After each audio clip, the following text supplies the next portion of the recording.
Back off. Nobody. This table's for real people, not street trash. Chad snatched Marcus's reservation paper and ripped it in half. The pieces fluttered to the floor. Tiffany ground her stiletto heel into the fragments, twisting until the ink smeared across the marble. Oops, did I break your little fantasy? She sneered into her phone camera. Maybe try McDonald's next time. Marcus Washington watched the destruction. He was 45 years old, wearing a simple black sweater and worn jeans, nothing that screamed money. Meridian's Friday night crowd turned to stare. Crystal glasses paused mid-sip. Designer purses opened for phones. The couple sprawled across the corner, VIP booth like conquering royalty. Floor-to-ceiling windows framed Chicago's skyline behind them. Chad draped his arm possessively over the leather banquette. They owned this moment. He was just entertainment. Marcus stepped forward, his voice steady. I have a confirmed reservation for this table. VIP table 7, 9 p.m. Chad snorted. Dude, we asked the hostess. She said this spot was free. He gestured lazily at Chloe, who appeared beside their booth like a protective shield. I'm terribly sorry, sir, Chloe said, not sounding sorry at all. These guests were seated first. Our policy is very clear. About your policy. Marcus pulled out his phone, showing the reservation email time-stamped 2 weeks ago. Confirmation number VIPMW 0847. This shows I booked table 7 specifically. Tiffany held up her phone, live streaming to her followers. The viewer count climbed 1,847, 2,391. Oh my God, you guys. This random guy is trying to steal our table at this fancy place. The drama is unreal. Comments flooded the screen. Security! Some people have zero class. Sir, this is a Wendy's energy. Chad leaned back, spreading his arms wider across the booth. Look, buddy, possession is 9/10 of the law. We're comfortable here. You can wait for another table like everyone else. There is no other VIP table, Marcus said quietly. This is the one I reserved. Chloe stepped closer, blocking Marcus's view of the booth. Sir, I understand your frustration, but these guests have already ordered appetizers. Perhaps I could seat you at table 12? It has a lovely view of the kitchen. The insult landed perfectly. Table 12 was where they seated complaints and walk-ins. Tiffany's followers caught every word. Did she just offer him the reject table? Tiffany whispered loudly into her phone. I'm literally dying. This is better than reality TV. Marcus checked his watch.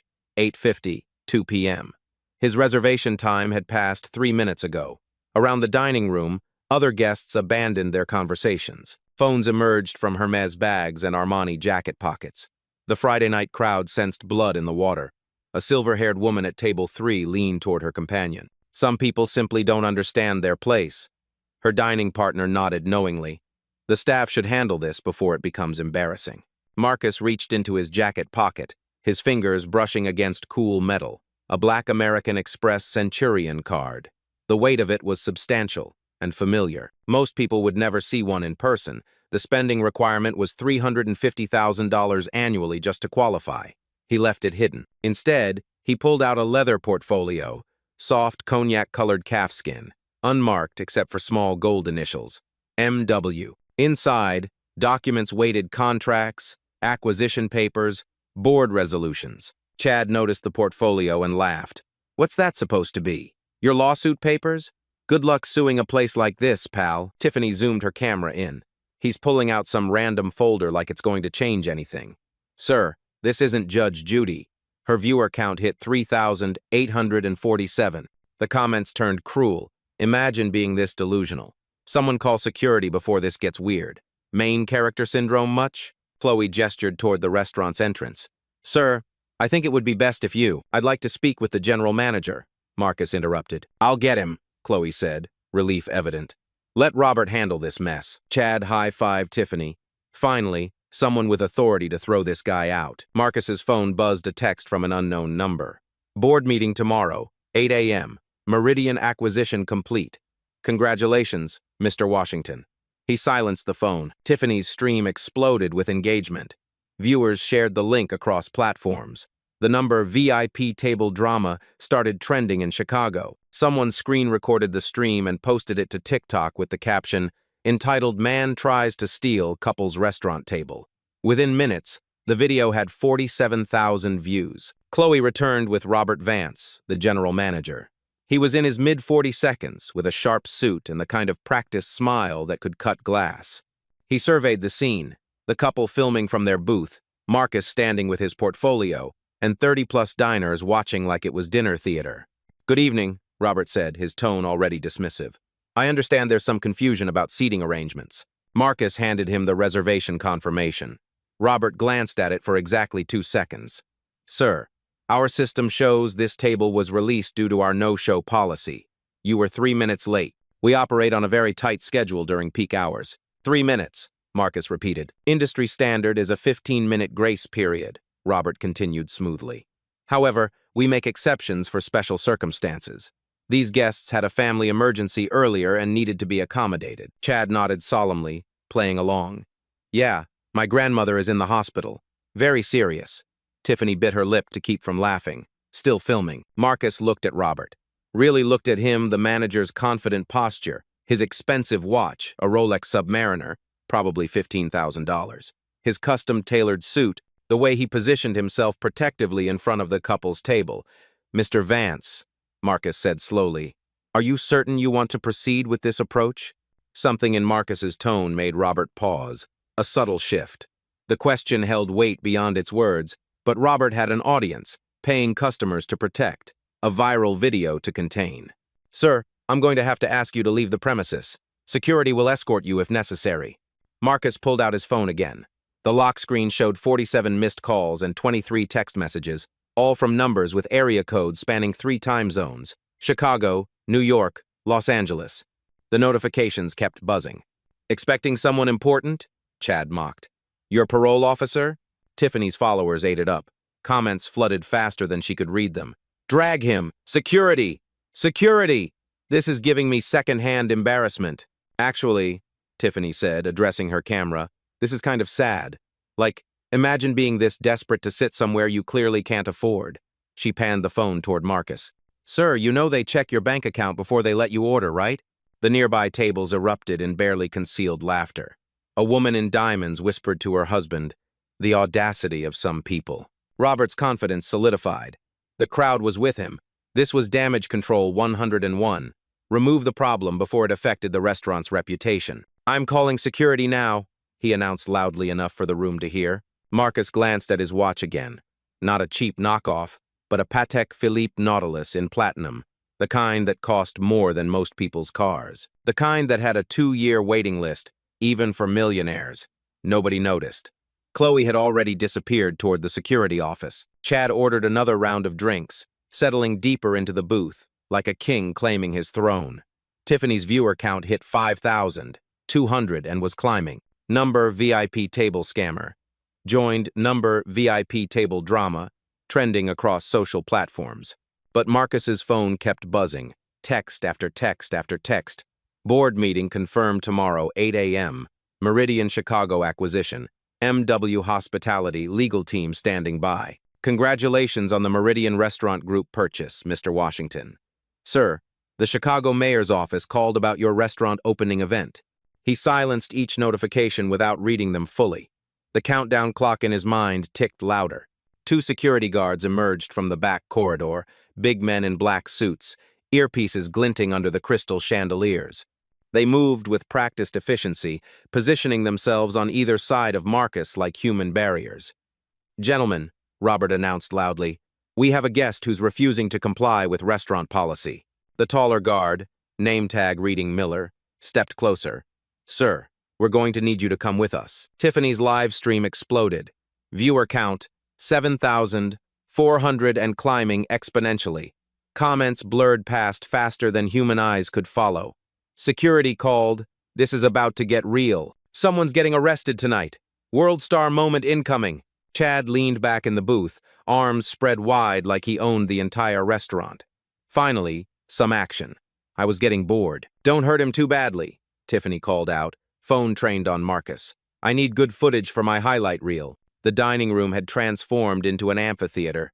Every conversation stopped. Servers froze mid-pour. Kitchen staff pressed against the service window. Even the bartender abandoned his cocktail shaking to watch the show. A woman at table 4 pulled out her phone, adding to the recording devices. "Harold, are you getting this?" she whispered to her husband. "Already posted to Facebook," Harold replied, not lowering his camera. "My golf buddies won't believe this." The maitre d' emerged from the wine cellar, drawn by the commotion. 2 busboys abandoned their dish racks. A line cook peeked around the kitchen door. The entire restaurant staff had become unwilling extras in Tiffany's viral production. Marcus looked at Miller. "Officer, may I ask what policy I'm allegedly violating?" "Trespassing," Robert interjected smoothly. "Harassment of our guests. Disruption of service." "Trespassing," Marcus repeated slowly. "In a restaurant where I have a confirmed reservation?" The second guard, younger and more aggressive, shifted his weight forward. His name tag read Davis. "Sir, you need to move now." Chad couldn't resist adding fuel. "Hey, security guys, you might want to check his pockets. He looks like the type who might have borrowed something from the coat check." The accusation hung in the air like poison gas. Several diners gasped audibly. Someone muttered, "I knew it." "Did he just suggest?" a woman whispered. "Shh, I'm recording." Her companion hissed back. Tiffany's phone captured everything. Her follower notifications were going insane. The stream was being shared across TikTok, Instagram, Twitter. Number security drama joined the trending hashtags. "Wait, did that guy just accuse him of stealing?" A voice called from table 8. "Keep filming," someone else shouted. Marcus's jaw tightened slightly, the first crack in his composure. "Are you accusing me of theft?" he asked Chad directly. "I'm not accusing anything," Chad said with mock innocence. "Just saying. Fancy restaurants have expensive things lying around. Mistakes happen. Maybe you got confused about what belongs to who." The implication was crystal clear and viral. Chloe reappeared with a clipboard, official-looking documents attached. "Mr. Vance, I've documented the incident per corporate policy timestamps, witness statements, the works." She'd spent 15 minutes building a paper trail to justify their actions, covering the restaurant's liability, making Marcus look like the aggressor in writing. "Multiple witnesses confirmed the guest became belligerent when asked to respect our seating policy," Chloe read from her notes. "The guest refused to leave when politely asked. Guest made threatening gestures toward other customers." "Threatening gestures?" Marcus asked. "You stepped toward their table in an aggressive manner," Chloe replied smoothly. Robert nodded approvingly. "Excellent. We'll file this with Chicago PD if necessary." Davis reached for Marcus's arm. "Sir, we're leaving now. Don't make this difficult." Marcus stepped back calmly. "Before you do that, I'd like to show you something." He opened his leather portfolio. The cognac-colored calfskin caught the light, expensive but understated. Inside, white papers with official letterhead were visible. Chad laughed loudly. "What is that? Your community college diploma? Your food stamps application?" The crowd chuckled. Tiffany zoomed in with her camera. "Oh my God, he's got paperwork," she announced to her 9,200 viewers. "This keeps getting better. Sir, you know this isn't a library, right? Maybe it's his eviction notice," Chad continued, playing to his audience. "Or his bankruptcy filing. That would explain the desperation for a free meal." The insults kept coming, each one designed to humiliate, each one captured in high definition and broadcast live to thousands. Marcus pulled out a single document. Heavy stock paper, embossed header, multiple signatures at the bottom. He placed it carefully on the nearest table, table 6, where an elderly couple had been enjoying their anniversary dinner before the show started. "Miller," Marcus said quietly, "could you please read the letterhead on that document?" The security guard glanced down reluctantly. His eyes scanned the top of the page. His expression shifted subtly. "Read it out loud," Marcus suggested, "so everyone can hear." Miller's voice faltered slightly. MW Hospitality Group. Louder, please. MW Hospitality Group. Board Resolution. Meridian Chicago Acquisition. Miller's voice trailed off as understanding dawned. Robert snatched the paper, scanning it rapidly. The color drained from his face like water from a broken dam. "What's MW stand for, Robert?" Marcus asked conversationally. The restaurant fell silent except for the soft jazz playing from hidden speakers. Even Tiffany's live stream comments paused as viewers sensed something shifting. Robert's hands trembled slightly as he held the document. The acquisition papers, signed 3 weeks ago. Purchase price, $47 million. New owner, Marcus Washington, majority shareholder of MW Hospitality Group. "Robert," Marcus prompted again. "MW means what, exactly?" Chad grew impatient. "What's the holdup? Throw this loser out already. Tiffany aimed her camera at the document Robert was holding.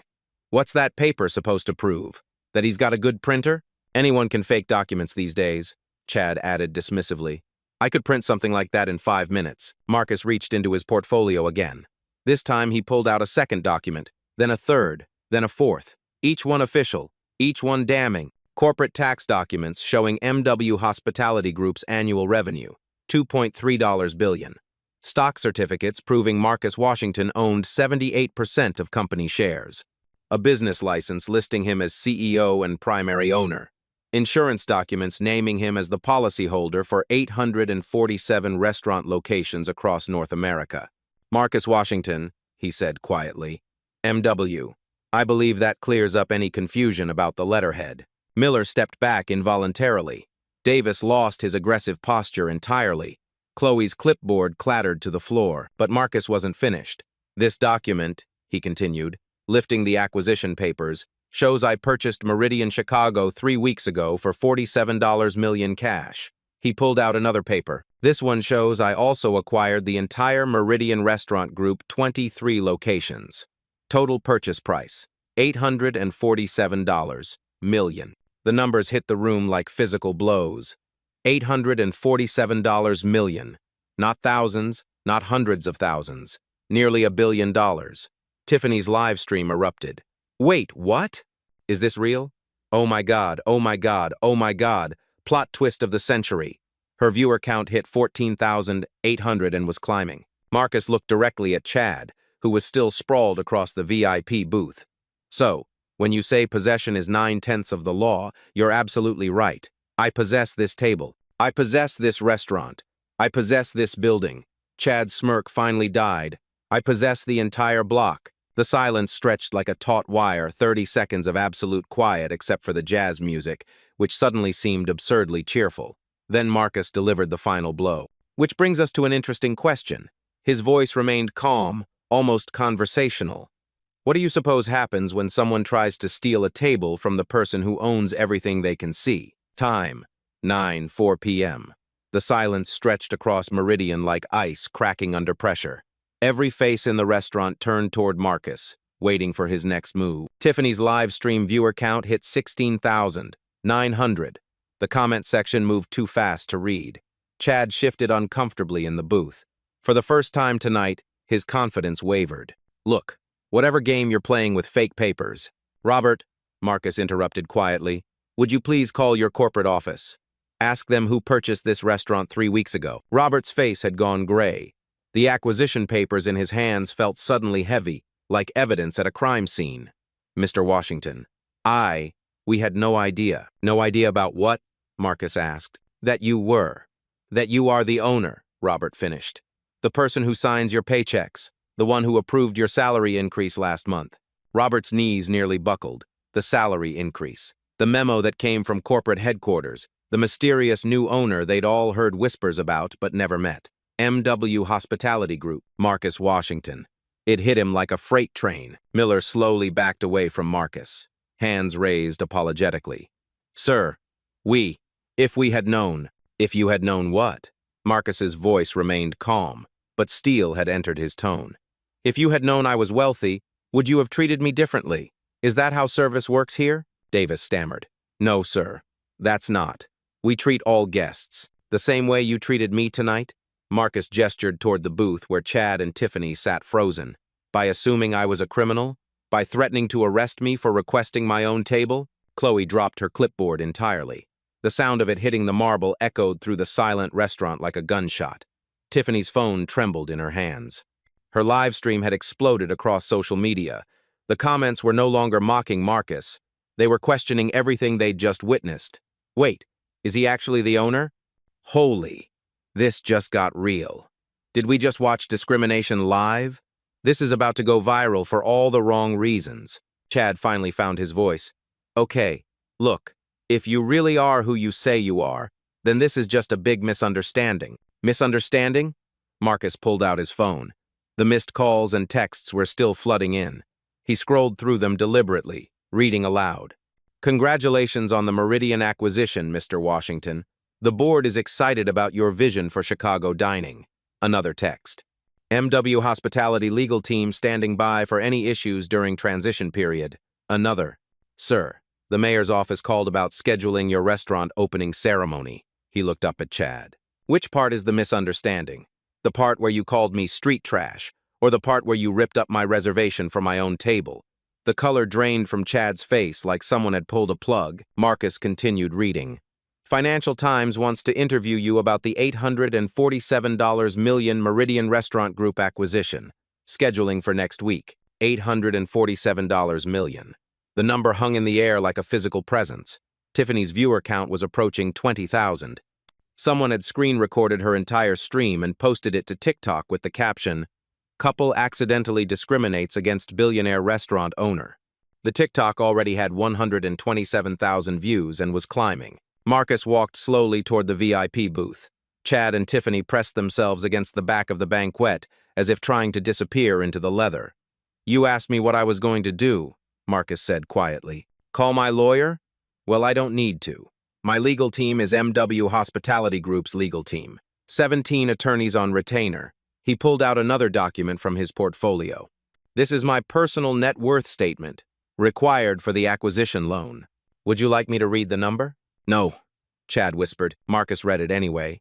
$2.7 billion in verified assets. The restaurant was so quiet you could hear the ice melting in abandoned cocktails. "Here's what's going to happen," Marcus continued, his voice never rising above a conversational level. "You're going to stand up. You're going to walk out of my restaurant, and you're never coming back." "Wait," Tiffany said, her live stream still running. "This is all being recorded. We can work this out."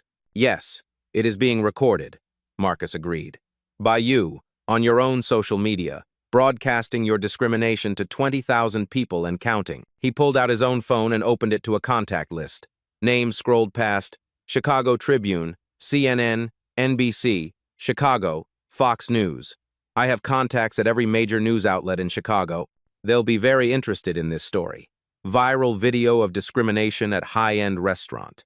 It has everything they love. Social media, wealthy defendants, clear evidence." Chad's mouth opened and closed like a fish out of water. "But here's what I'm going to do instead," Marcus said.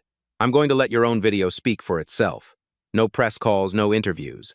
Just your live stream, showing exactly who you are when you think no one important is watching." Tiffany's hand shook as she held her phone. The live stream that was supposed to be entertainment had become evidence that would follow them forever. "Mr. Washington," Robert began desperately, "please, let me explain." "Robert, you're suspended pending a full investigation.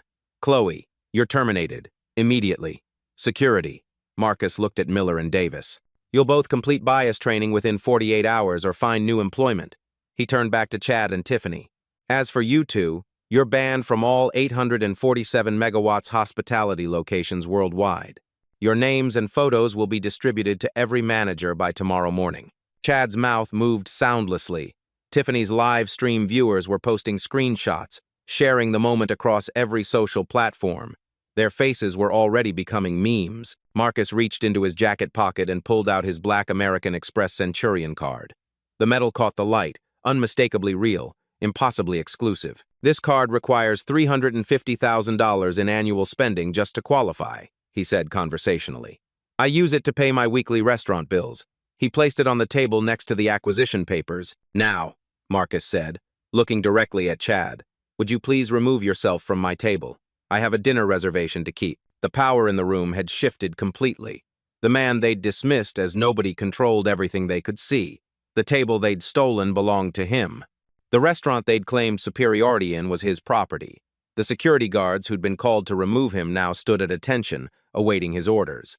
The manager who'd threatened to call the police was begging for mercy.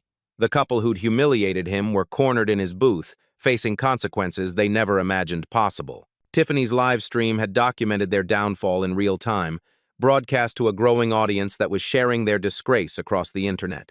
And Marcus Washington stood calmly in the center of it all, having revealed his power not through shouting or threats, but through simple, undeniable proof. The quiet billionaire had spoken, and everyone was listening. Marcus pulled out his phone and speed-dialed a number. The restaurant remained frozen as he waited for an answer.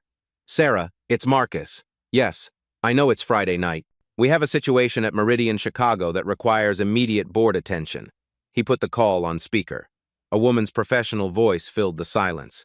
Good evening, Mr. Washington. This is Sarah Evans, MW Hospitality Group's Chief Operating Officer. How can we assist? Every word carried corporate authority. Robert's face went white. Evans was a name he recognized from quarterly reports. His boss's boss. Sarah, I'm standing in Meridian, Chicago, where I've just experienced discrimination from staff and customers. I need you to access our acquisition documents and employee protocols. Accessing now, sir. Our records show you purchased Meridian, Chicago on September 10th for $47 million cash. Full acquisition of the Meridian Restaurant Group completed September 15th for $847 million total. The numbers hit the room like physical blows. Tiffany's live stream erupted with comments. $847 million? This man bought a whole restaurant chain? I can't even afford Chipotle. Chad tried one last desperate move. Look, Mr. Washington, sir, we didn't know. Stop. Marcus's voice cut through the air like a blade. Sarah, please pull up our company discrimination policy. Section 4, subsection C. Retrieved, sir. Section 4C states, any employee found guilty of discriminatory behavior toward customers based on race, appearance, or perceived economic status faces immediate termination without severance. Zero tolerance policy effective company-wide. Robert's legs nearly gave out. No severance meant losing his $95,000 annual salary, his health benefits, his retirement contributions, everything. And our customer behavior standards? Marcus continued. Section 12 amperes? Customers engaging in discriminatory behavior toward other guests or staff will be permanently banned from all MW hospitality properties. Legal action may be pursued for harassment or defamation. Marcus looked directly at Chad and Tiffany. Legal action. That's interesting phrasing. He scrolled through his phone to a law firm contact. Morrison & Associates, corporate litigation specialists. They handle all MW hospitality legal matters. The mention of lawyers sent another wave of panic through the couple. Tiffany's hand shook as she held her phone. Her live stream had hit 25,000 viewers. Someone in the comments posted, I found her Instagram at Tiffany Lifestyle Chicago. Let's see how this ages. Sarah, Marcus continued, please access tonight's security footage. Every MW property has 24/7 surveillance. Accessing Meridian Chicago cameras now, sir. Multiple angles available. High-definition recording from 8:45 p.m. Chloe had gone pale. The security footage would show everything. Her refusing service, her stepping on Marcus's reservation, her building a false paper trail. I want that footage preserved as evidence, Marcus said. And I want a complete audit of tonight's staff behavior. Every employee who participated in or witnessed discrimination without reporting it. The kitchen staff who'd been watching through the service window suddenly found other places to be. Servers scattered. The busboys melted back into the shadows. Marcus pulled out another document from his portfolio. Corporate Policy Manual, MW Hospitality Group. 847 pages thick. Page 247, he read aloud. Employee Code of Conduct. All staff members are required to treat every guest with dignity and respect, regardless of appearance, dress, race, or perceived social status. Failure to comply results in immediate dismissal and potential legal liability. He looked at the remaining restaurant staff. How many of you witnessed what happened tonight and did nothing? Silence. Page 251. Witness Responsibility Clause. Employees who observe discriminatory behavior and fail to report or intervene may be held equally accountable. A server in the corner raised her hand tentatively. Mr. Washington, sir. I wanted to say something, but Chloe is my supervisor. What's your name? Marcus asked. Maria Garcia. See. Maria, you're promoted to interim front of house manager. Your first assignment is documenting tonight's incident for HR. Maria's eyes widened. From server to management in one moment of honesty. Marcus's phone buzzed with an incoming text. He glanced at it, then smiled slightly. Ah, the mayor's office. They've seen the live stream. Apparently, when you discriminate against someone on a viral video, it affects the city's reputation, too. He showed the text to the room. Mayor Lightfoot's office requests an immediate meeting Monday, a.m., regarding restaurant industry discrimination protocols. Tiffany's viewer count kept climbing. 28,000. The comments section had turned into a real-time investigation. Found Chad's LinkedIn. He works at Keeler Financial. Tiffany's a lifestyle influencer with 50 Kelvin's followers, screen recording everything for evidence. This is going to destroy their careers. Marcus dialed another number. This is Marcus Washington, MW Hospitality Group. I need you to draft a press release. Title: MW Hospitality Group addresses discrimination incident at Chicago location. He paused, looking around the room. Content: following a documented discrimination incident at our Meridian Chicago location, MW Hospitality Group is implementing enhanced anti-bias training across all 847 properties. Zero-tolerance policies will be strictly enforced. We apologize to our guest who was mistreated and commit to ensuring this never happens again. The PR machine was already moving. Within hours, the story would be controlled, managed, and turned into a positive narrative about corporate responsibility. Sarah, Marcus spoke into his phone again. Connect me with our head of human resources. Connecting now, sir. Another voice joined the call. This is Jennifer Hayes, MW Hospitality HR Director. Mr. Washington, I've been monitoring the situation via security feed. We have protocols in place for exactly this scenario.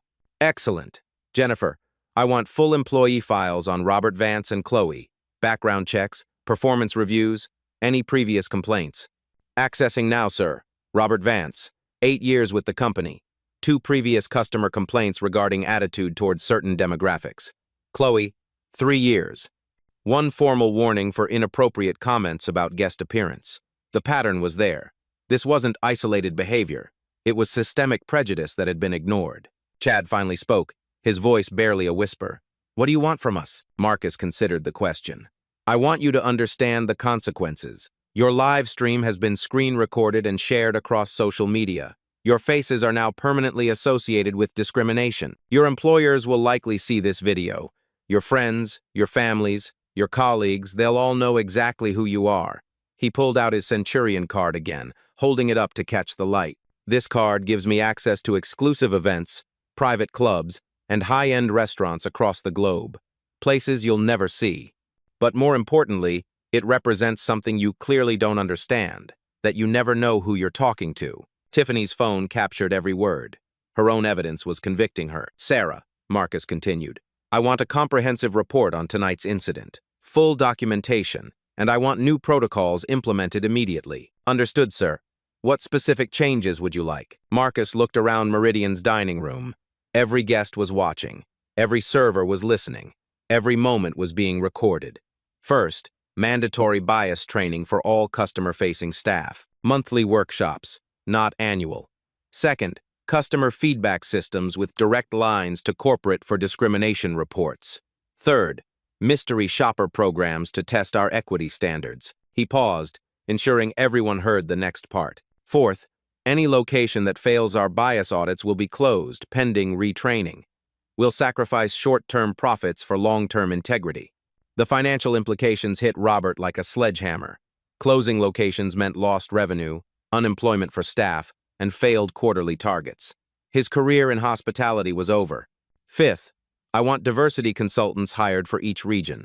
Sixth, customer service reviews are tied directly to bias metrics. Seventh, a hotline that bypasses local management and goes straight to corporate. Each directive added another layer of accountability. The entire system was being rebuilt in real time. Jennifer, Marcus addressed the HR director, effective immediately. I want bias incident reports included in quarterly board presentations.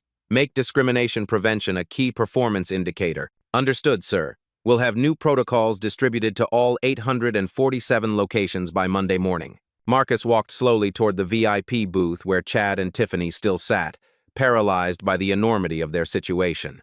You have 60 seconds to vacate my table, he said quietly. Security will escort you to the street. Your rideshare apps are probably already flagging you based on viral recognition. You might want to call a friend. He checked his watch. 55 seconds.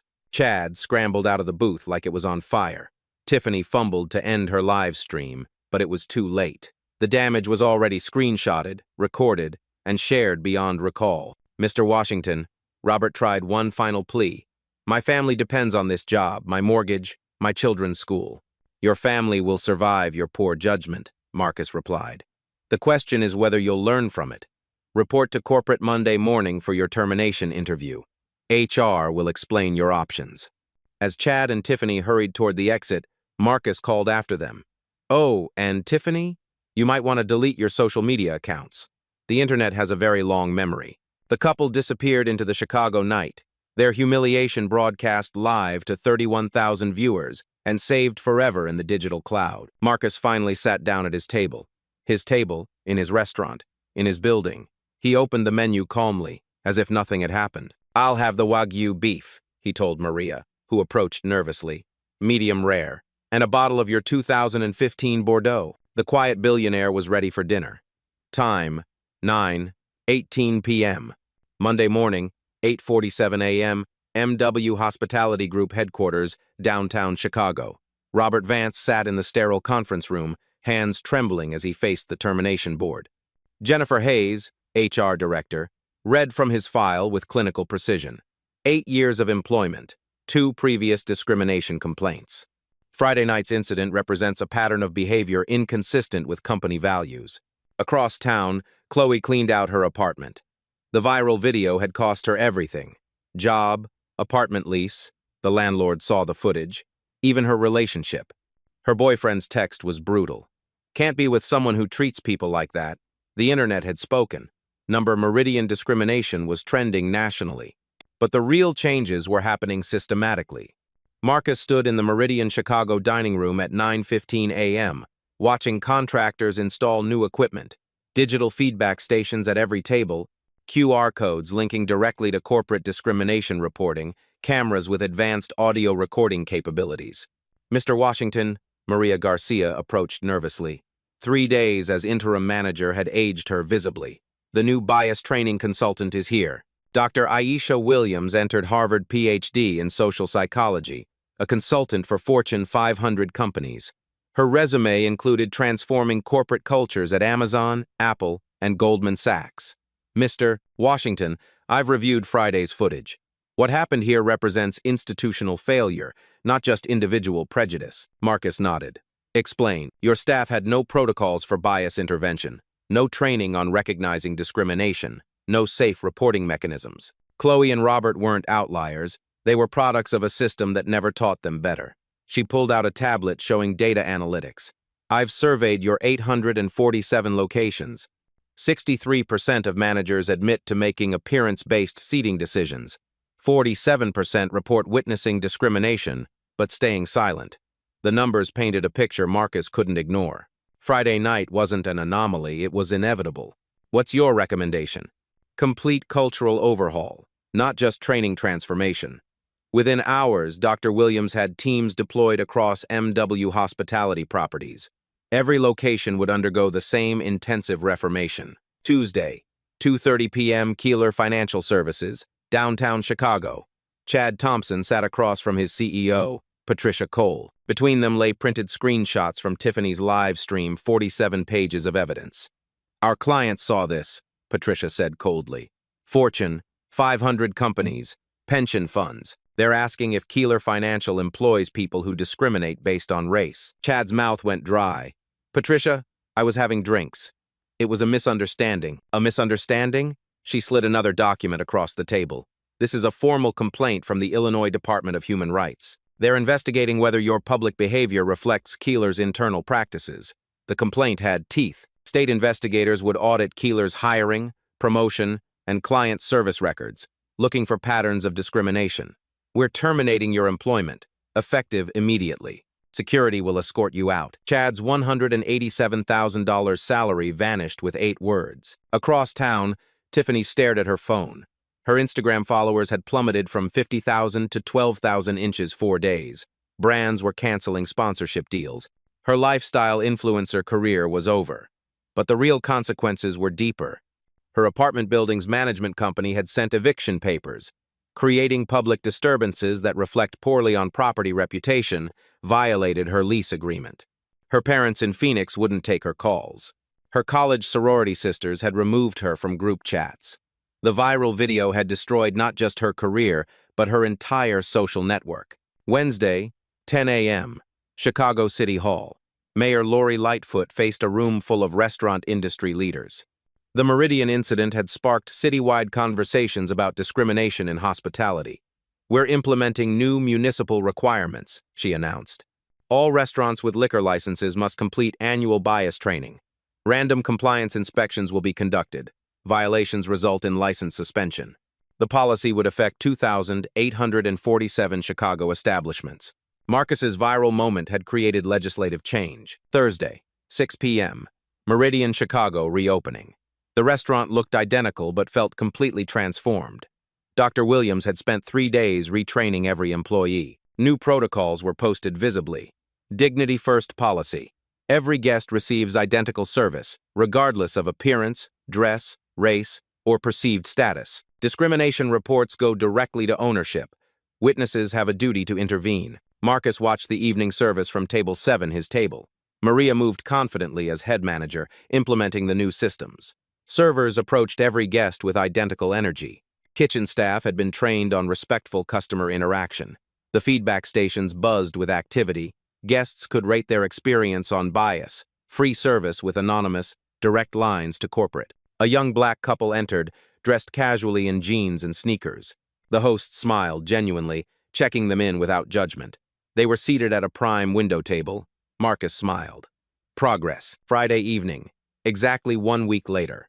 Tiffany's viral live stream had been viewed 2.3 million times across platforms. Screen recordings existed on YouTube, TikTok, Twitter, Instagram. Her face was permanently associated with discrimination. But something unexpected had emerged from the digital wreckage. Comment sections filled with similar stories.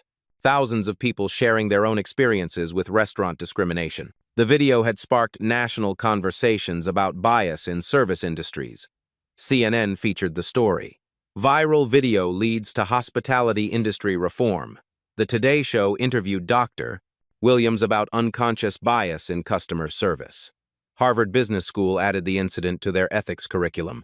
Marcus's phone buzzed constantly with interview requests, speaking opportunities, consulting offers. His quiet response to discrimination had become a case study in corporate leadership, but he declined most requests.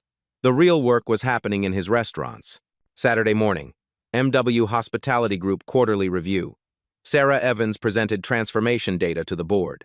Discrimination complaints are down 94% across all properties. Customer satisfaction up 37%. Employee retention increased 41%. The numbers told the story. Treating people with dignity wasn't just morally right, it was profitable. Mystery shopper audits show dramatic improvement, Sarah continued. Bias incidents decreased from 47% to 3% of tested interactions. Marcus had proven something revolutionary.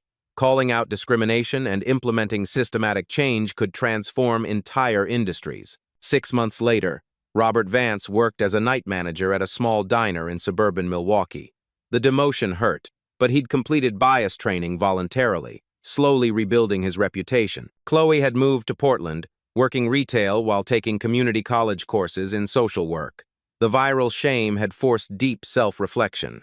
Chad Thompson struggled with unemployment. His LinkedIn showed 6 months of rejection letters. The viral video appeared in every background check. Tiffany had started a nonprofit focused on digital literacy and social media responsibility, using her own viral destruction to teach others about online consequences. But the real legacy was institutional. MW Hospitality Group's Dignity First protocol had been adopted by 127 other restaurant chains. State laws requiring bias training passed in Illinois, California, and New York. Dr. Williams had built a consulting empire, transforming corporate cultures nationwide. Marcus Washington remained quiet about his role. No book deals, no speaking tours, just systematic change implemented through economic leverage and moral clarity. The man who'd been called street trash had revolutionized an industry, one viral video at a time. Present day, Meridian, Chicago, Table 7. Marcus finished his weekly dinner, reviewing reports on his tablet. Discrimination complaints across all MW properties, 0 this month.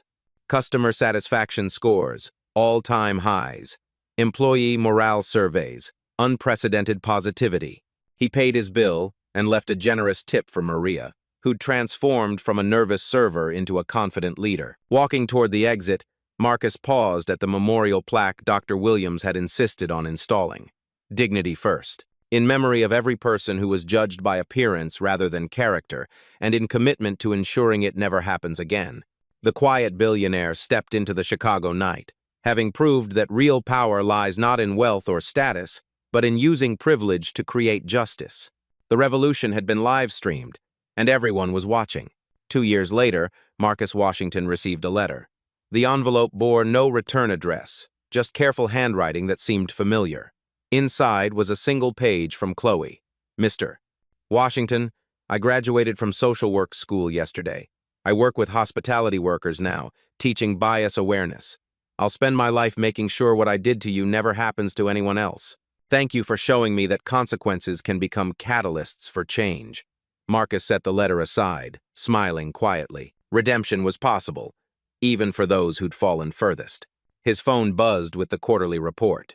MW Hospitality Group had just been named Most Inclusive Restaurant Chain by the National Restaurant Association.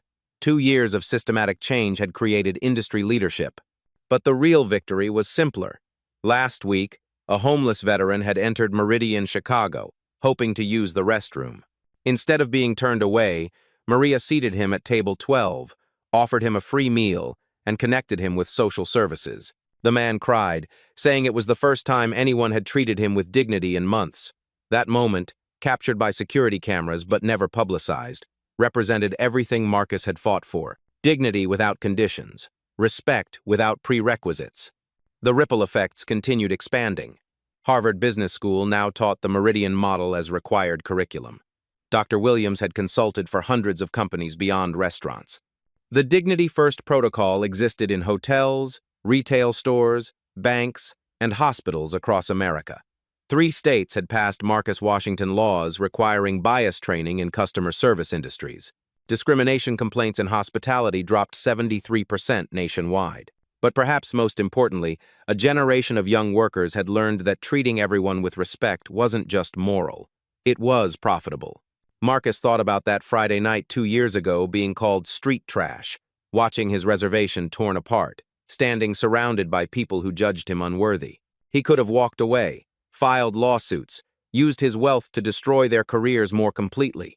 Instead, he'd chosen systematic change over personal revenge, education over humiliation, building bridges instead of burning them down. The quiet billionaire had learned something powerful.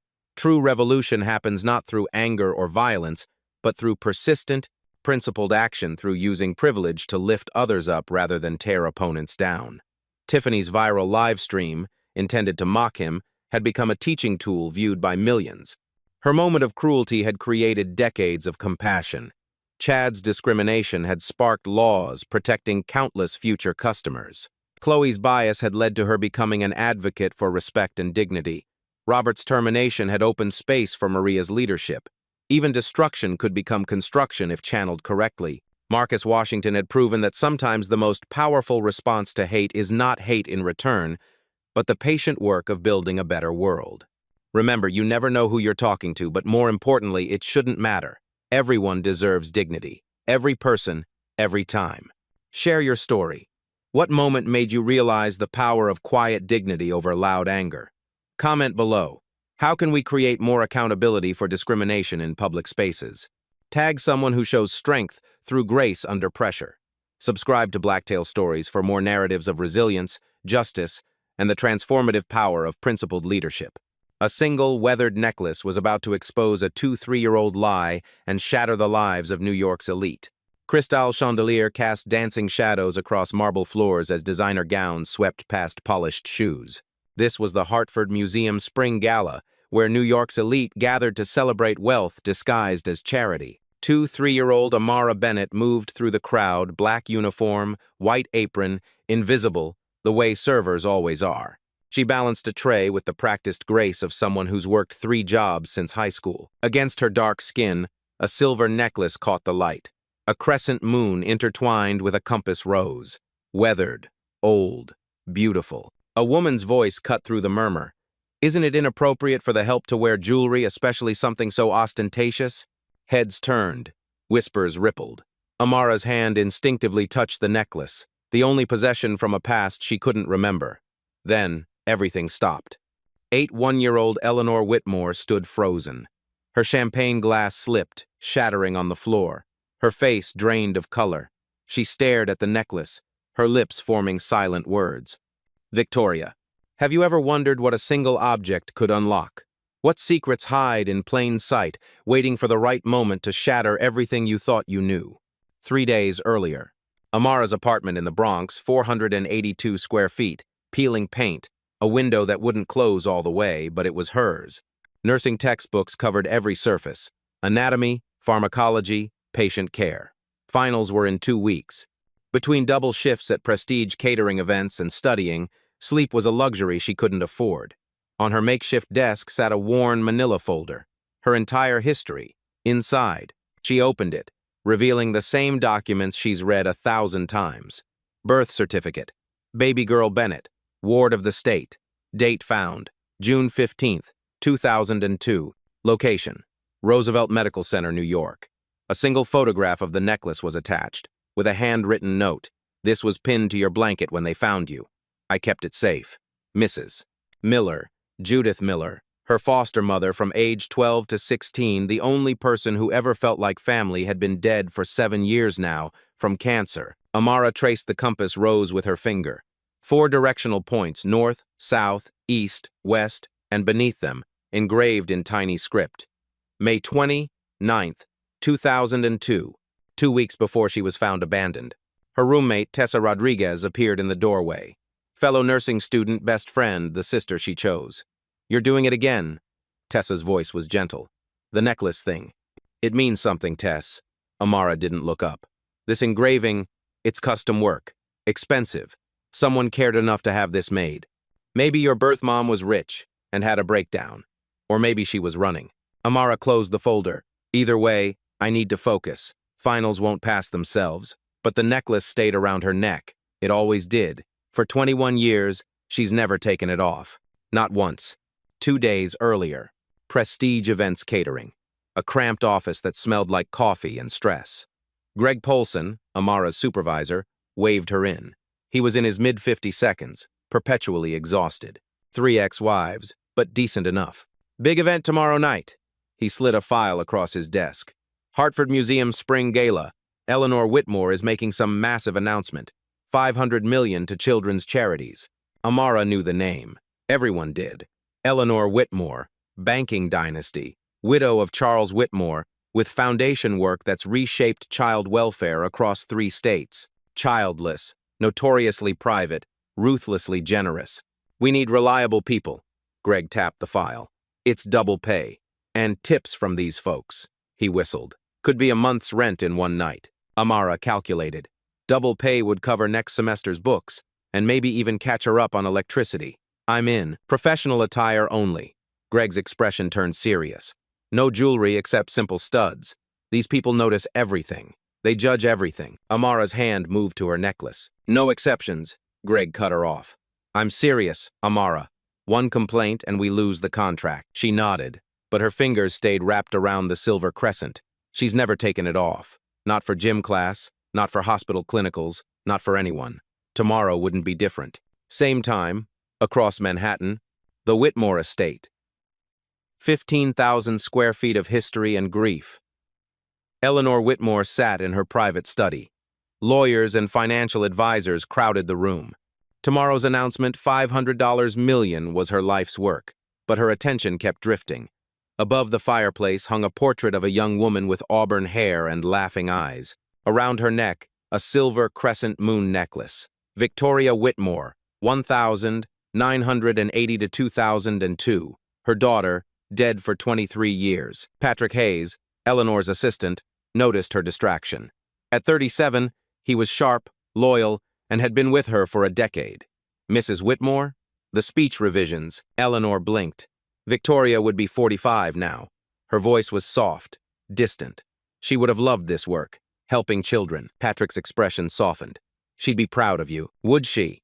Eleanor touched the compass rose brooch pinned to her lapel, which matched the necklace in the portrait.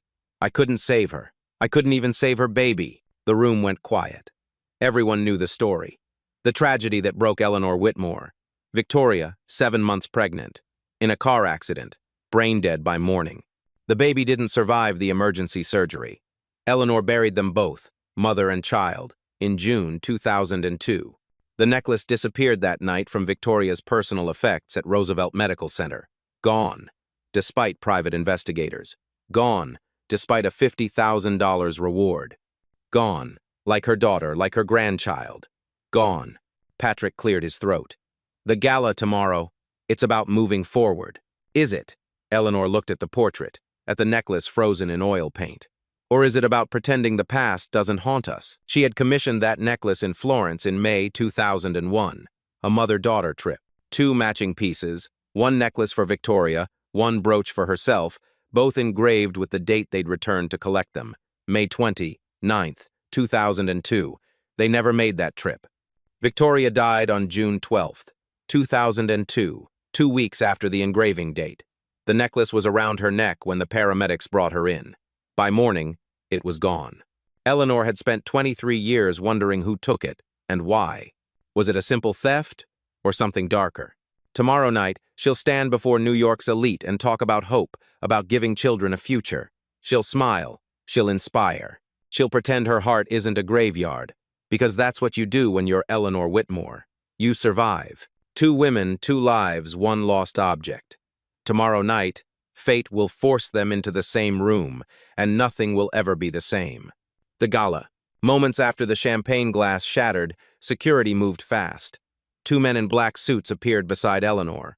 Patrick rushed through the crowd, but Eleanor didn't move. Couldn't move. Her eyes stayed locked on Amara on the necklace. The ballroom fell silent. 500 of New York's wealthiest holding their breath, watching a billionaire stare at a server. Eleanor's voice broke the silence. Barely a whisper, but it carried. "Where did you get that necklace?" Amara's heart hammered. Every eye was on her, judging, assuming. She's been in this position before. Always an outsider, always suspected. "It's mine." Her voice was steadier than she felt. "I've had it since I was a baby." "That's impossible." Eleanor took a step forward. Her hands trembled. "I had that necklace made. Custom. In Florence. There's only one." The crowd murmured louder now. Accusations floating in the air. Stolen. Must be stolen. A woman stepped forward. Mid-40 seconds, perfectly tailored dress, a smile that didn't reach her eyes. Carolyn Whitmore, Eleanor's daughter-in-law by marriage to her late nephew. "Mother Eleanor," Carolyn's voice dripped with concern. "Perhaps we should discuss this privately. I'm sure there's a reasonable explanation." Her tone said there wasn't. But Eleanor ignored her, moving closer to Amara. Her eyes were desperate, hungry, seeing something no one else could see. "May I?" Eleanor's hand reached out, stopping inches from the necklace. "Please."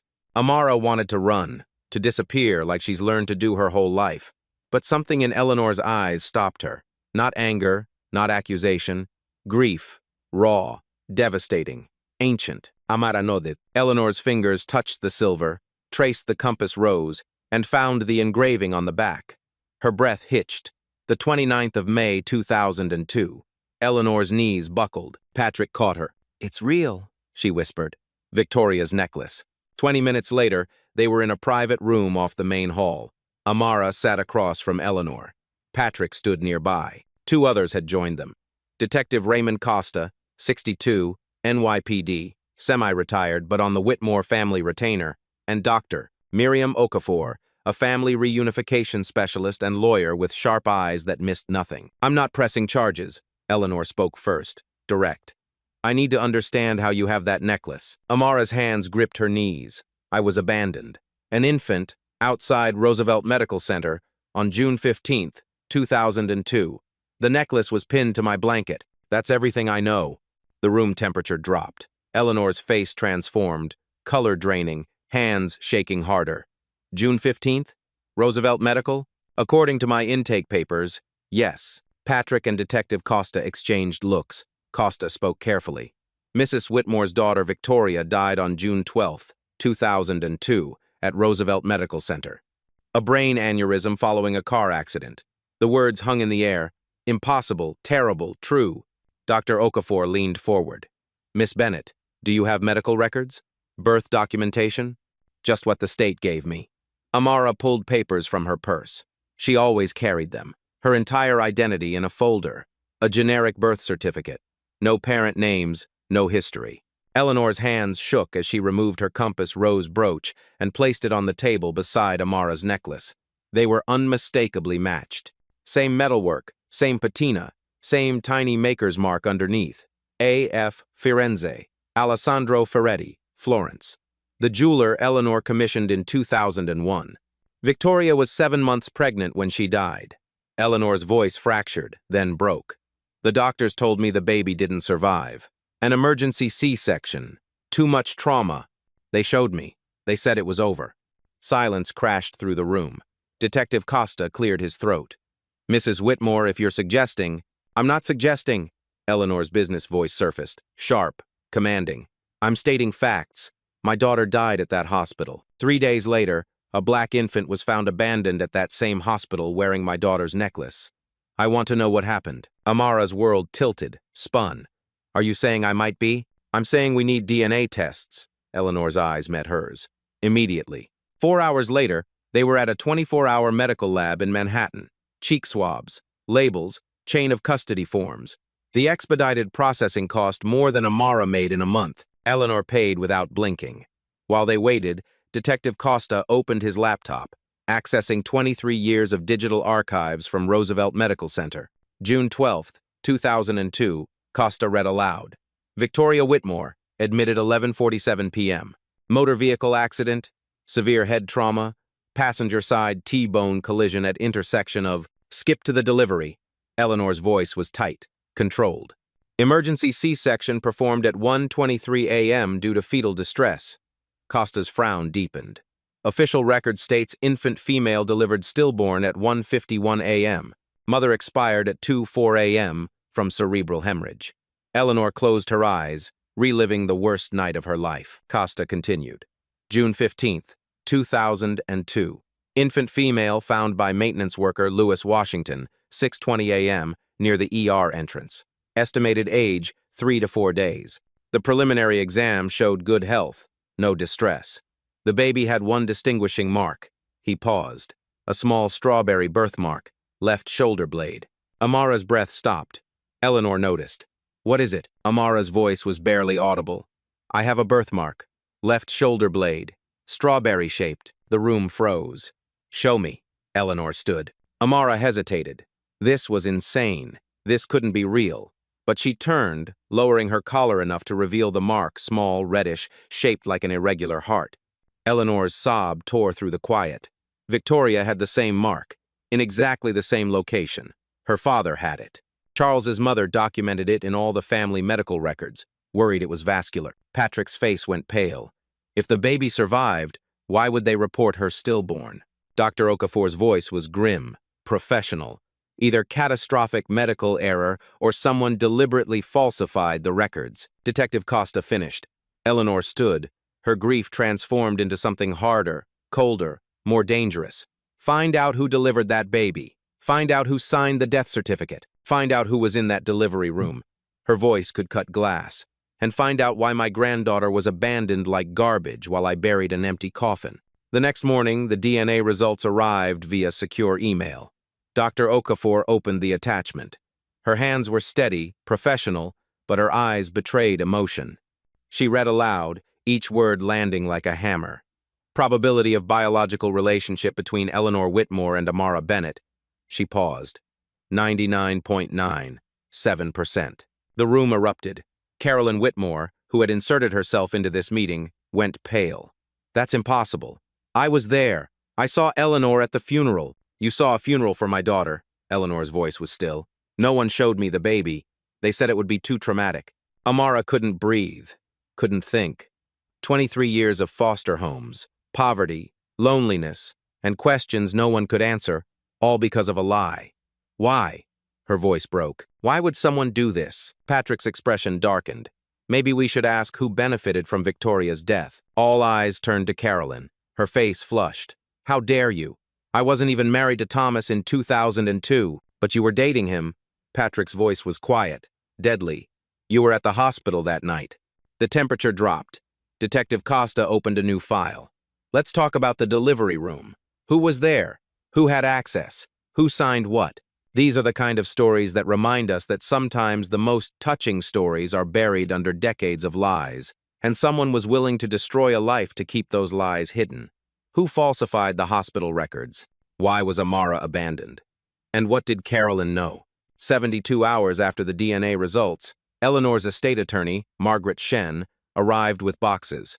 23 years of financial records, estate documents, trust amendments, the paper trail of a fortune. She spread them across Eleanor's conference table. Detective Costa, Patrick, Dr. Okafor, Amara, Eleanor, and Carolyn were all present. Carolyn had brought her own lawyer, Harrison Breenage, silver hair, expensive suit, a retainer that could fund a hospital wing. Margaret spoke like she was presenting evidence, because she was. When Victoria died in 2002, her estate was structured with a clear hierarchy. She pointed to a document. If her child survived, the child inherited Victoria's share, approximately $1.8 billion in today's valuation. Amara's stomach dropped. Billion with a B. With no surviving heir, Victoria's share reverted to the 1,998 Trust Amendment. Margaret slid another page forward. The secondary beneficiary was Thomas Whitmore, Eleanor's nephew. Carolyn's face hardened. Thomas is dead. Pancreatic cancer, 2019. What does this have to do with anything? Patrick cut her off. Thomas managed Whitmore Industries from 2002 until his death. You've managed it since, and the foundation. Detective Costa pulled up financial records on his laptop. Let's talk about money. In June 2002, Dr. Philip Grayson, the administrator of Roosevelt Medical Center, received a $250,000 consulting fee. He turned the screen, showing the wire transfer from Whitmore Industries' legal department, approved by Thomas Whitmore. The room went silent. Eleanor's voice was ice. Thomas authorized $250,000 to the hospital administrator the same month my daughter died? It gets better. Costa clicked to another screen. In June 2003, Grayson received $500,000 from a shell corporation, Clearwater Medical Consulting. It was dissolved in 2004, the registered agent. He looked at Carolyn. Simon Vance, your first cousin. Carolyn stood. I'm calling my attorney. Sit down. Eleanor's command stopped her cold. You're not leaving until we understand what happened. Carolyn sat, but her lawyer leaned in, whispering urgently. Detective Costa continued. Hospital staff present at Victoria's delivery. Primary surgeon, Dr. Alan Mercer, retired, living in Arizona. Surgical nurse, Linda Hartwell, retired, Vermont. Anesthesiologist, Dr. Paul Rickman, deceased, 2007. He paused on the next name. Attending physician who signed the stillbirth certificate, Dr. Gerald Thornton. A photo appeared. A man in his 42nds, white coat, confident smile. Thornton was terminated in 2003 for falsifying patient records in an unrelated case. He lost his medical license in 2005. Last known address, Jacksonville, Florida. Patrick leaned forward. Someone paid him. That's speculation, Breenage, Carolyn's lawyer objected. You have no evidence. Then explain the money. Eleanor's voice cut like a blade. Explain why my nephew paid the hospital administrator. Explain why Carolyn's cousin's company paid him more. Carolyn's composure cracked. Thomas handled legal affairs. I don't know every transaction. You were there. Amara's voice surprised everyone, including herself. The night my mother died, you were there. I was Thomas's girlfriend. Of course I was there, and 3 days later, I was abandoned. Amara stood facing Carolyn. This necklace is worth thousands. Why didn't whoever left me just sell it? Why keep it with me? Silence. Dr. Okafor spoke quietly. Because it was insurance. If the baby was ever found, the necklace was proof. Proof that someone wanted the baby gone but couldn't bring themselves to. She didn't finish. She didn't need to. That afternoon, Detective Costa made calls. Linda Hartwell, the surgical nurse, now 71, agreed to a video call. Her face appeared on screen, weathered, tired, guilty. I wondered when someone would come asking. Her voice shook. For 23 years I've had nightmares, every single one. Eleanor leaned toward the screen. Tell us what happened. Linda took a breath. The baby didn't die. She was perfect. Crying, pink, healthy. 7 pounds, 2 ounces. Amara's hand covered her mouth. But Dr. Thornton, he took her out of the delivery room. He told us to document stillbirth. I tried to object. He said it was complicated. A family request. Family request. Eleanor's voice was sharp. That's what he said. I thought maybe. I don't know what I thought. But I was young, scared. He was the attending physician. Costa spoke gently. What happened next? 3 days later, I was leaving my shift. I saw Dr. Thornton in the parking garage, level B. He was with someone, a woman. Dark hair, red coat. They were arguing. Patrick stiffened. Did you see her face? No, but I saw him hand her something wrapped in a hospital blanket. I didn't realize until years later what I had witnessed. Why didn't you report it? Dr. Okafor asked. Linda's face crumpled. I tried. I went to Dr. Grayson, the administrator. He told me I was mistaken, traumatized from the delivery. Then I started getting letters. What kind of letters? No return address. Typed. They said my family would be hurt if I talked, said my daughter. She was 8 then. They knew her school. They sent me pictures of her on the playground. Eleanor closed her eyes. So I kept quiet. I got a transfer to a different hospital. I tried to forget. Linda wiped away tears. I'm sorry. I'm so sorry.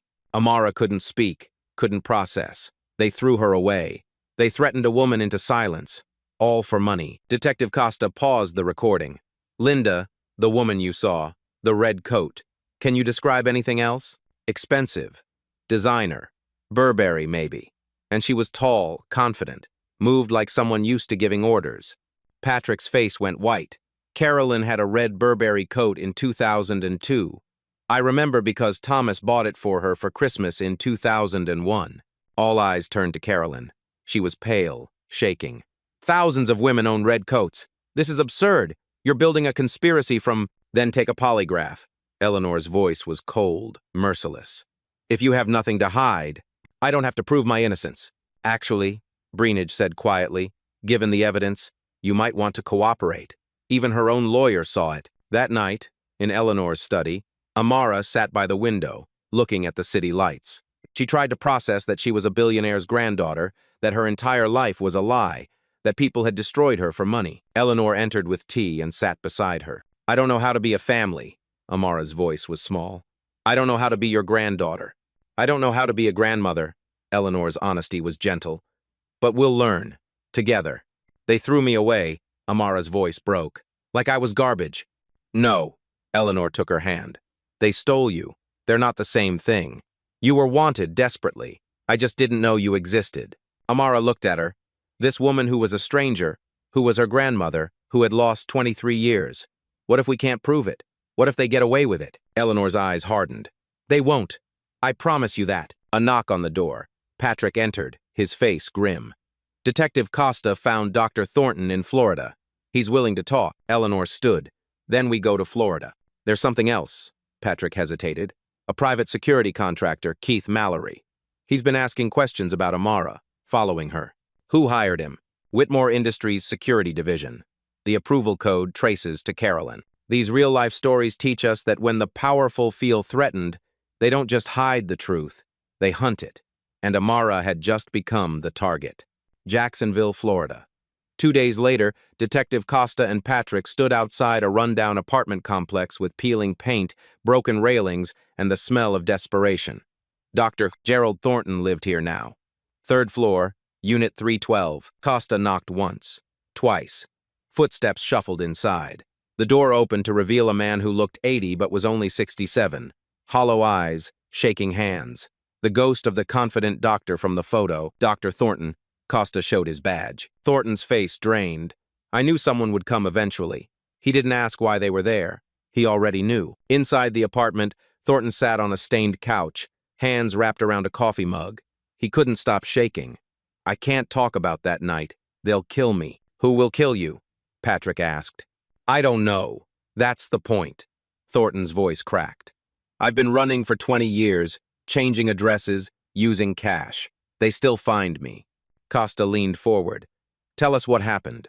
June 12th, 2002. Thornton closed his eyes. I was paid $100,000 in cash, delivered to a P.O. box in 3 installments. Paid to do what? Falsify the stillbirth certificate. Take the baby to a specific location. Leave her there. The words landed like stones. Where? Patrick's voice was tight. A maintenance closet. Near the loading dock, level B. I was told someone would pick her up, take her to a good family, a private adoption, no paperwork. You believed that? Thornton's laugh was bitter. I wanted to believe it. $100,000 pays a lot of gambling debts. So, I documented the stillbirth, took the baby, and left her in that closet, wrapped in a hospital blanket with the necklace. It was around the mother's neck when she died, I thought. I don't know, maybe the baby should have something from her.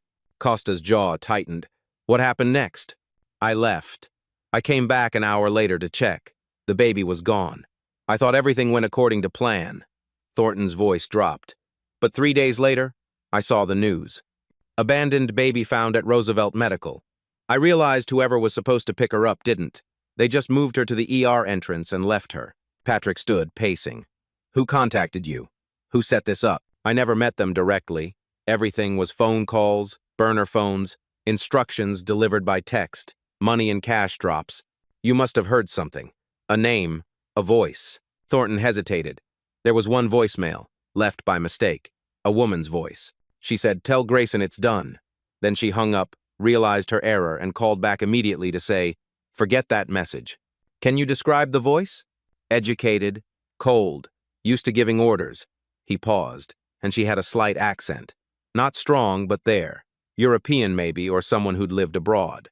Costa and Patrick exchanged looks. After that night, the threats started, Thornton continued.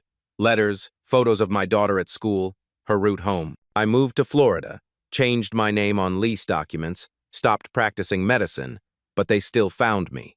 He pulled up his shirt, showing a long scar across his ribs. 2 years ago, a man with a knife in a parking lot outside a grocery store said if I ever talked, the next time would be fatal. Back in New York, at Eleanor's estate, Amara couldn't sleep.